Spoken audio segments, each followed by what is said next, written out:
Hi guys, നമുക്ക് വീട്ടിൽ easy ആയിട്ട് ഉണ്ടാക്കാൻ പറ്റിയ ഒരു ഫ്രൂട്ട്സ് കസ്റ്റാർഡിൻ്റെ റെസിപ്പി ആയിട്ടാണ് ഞാൻ വന്നിട്ടുള്ളത്. ആദ്യം തന്നെ സ്റ്റൗ കത്തിച്ച് പാത്രം വയ്ക്കുക. അതിലേക്ക് നമുക്ക് 1/2 ലിറ്റർ പാൽ ഒഴിക്കണം കേട്ടോ.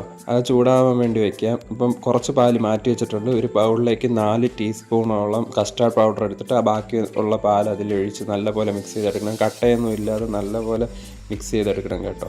അപ്പോൾ 1/2 ലിറ്റർ പാലിനാണ് ഞാനിവിടെ 4 ടീസ്പൂൺ കസ്റ്റാർഡ് പൗഡർ എടുത്തിട്ടുള്ളത്. അപ്പോൾ ഇത് നമുക്ക് ആ ചൂടായി വരുന്ന പാലിലേക്ക് ഒഴിക്കാം കേട്ടോ.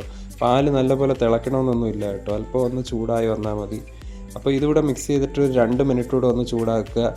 അതിനുശേഷം നമുക്ക് 6 ടീസ്പൂണോളം പഞ്ചസാരയാണ് ആഡ് ചെയ്യുന്നത്. അപ്പോൾ ഇതൊക്കെ ചെയ്യുമ്പോൾ നമ്മൾ കണ്ടിന്യൂസ് ആയിട്ട് ഇളക്കിക്കൊണ്ടിരിക്കണം കേട്ടോ, അല്ലെങ്കിൽ ആ പാത്രത്തിൻ്റെ അടിയിൽ പിടിക്കും, കരിഞ്ഞു പോകാനൊക്കെ ചാൻസ് ഉണ്ട്. മാത്രമല്ല നമ്മൾ ഫ്ലെയിം എപ്പോഴും കുറച്ച് വെച്ച് വേണം ഇതെല്ലാം ചെയ്യാനായിട്ട്. ഷുഗർ ആഡ് ചെയ്ത് കഴിയുമ്പോൾ തന്നെ നമ്മുടെ കയ്യിൽ ഇതിങ്ങനെ ഒട്ടി വരും. നമുക്ക് ആ ഒരു പരുവാകുമ്പോൾ ഫ്ലെയിം ഓഫ് ചെയ്തിട്ട് സ്റ്റൗവിൽ നിന്ന് മാറ്റാം.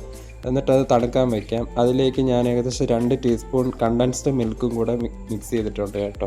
അപ്പോൾ നമുക്ക് മധുരമൊക്കെ നോക്കിയിട്ട് മിക്സ് ചെയ്താൽ മതി.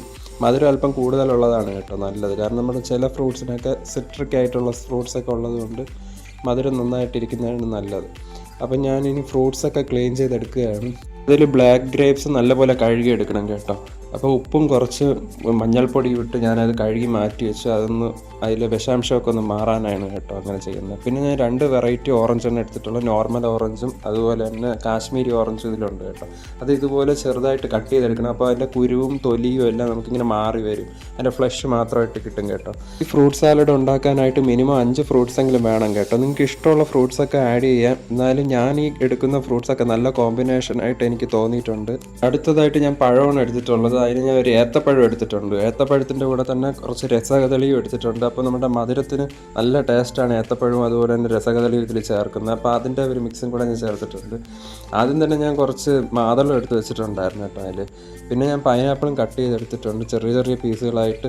കാരണം ഒരു സ്പൂൺ നമ്മൾ ഈ ഒരു ഫ്രൂട്ട് സാലഡ് അല്ലെങ്കിൽ ഒരു കസ്റ്റാർഡ് എടുക്കുമ്പോൾ തന്നെ നമുക്ക് എല്ലാ ഫ്രൂട്ട്സും അതിൽ കിട്ടണം. അതിന് വേണ്ടിയിട്ടാണ് ഇങ്ങനെ എല്ലാ ഫ്രൂട്ട്സും ചെറുതായിട്ട് കട്ട് ചെയ്യുന്നത്.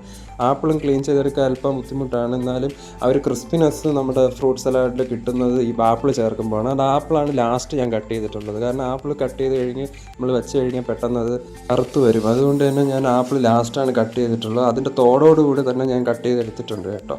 അപ്പോൾ അത് നമ്മൾ അതിൽ മിക്സ് ചെയ്തിട്ടുണ്ട്. ലാസ്റ്റ് ഞാൻ ആദ്യം കഴുകി മാറ്റി വെച്ചിട്ടുള്ള ഗ്രേപ്സ് നല്ലപോലെ നോക്കിയാണ് എടുത്തിട്ടുള്ളത്. കാരണം ഇതിൽ ചിലപ്പോൾ പുഴുവോ പെസ്റ്റിസൈഡ്സോ ഒക്കെ കാണും കേട്ടോ. നമ്മുടെ ഫ്രൂട്ട്സ് എല്ലാം റെഡി ആയിട്ടുണ്ട്. ഏകദേശം 5 ഫ്രൂട്ട്സെങ്കിലും നമ്മൾ ഇതിന് ചേർക്കണം കേട്ടോ.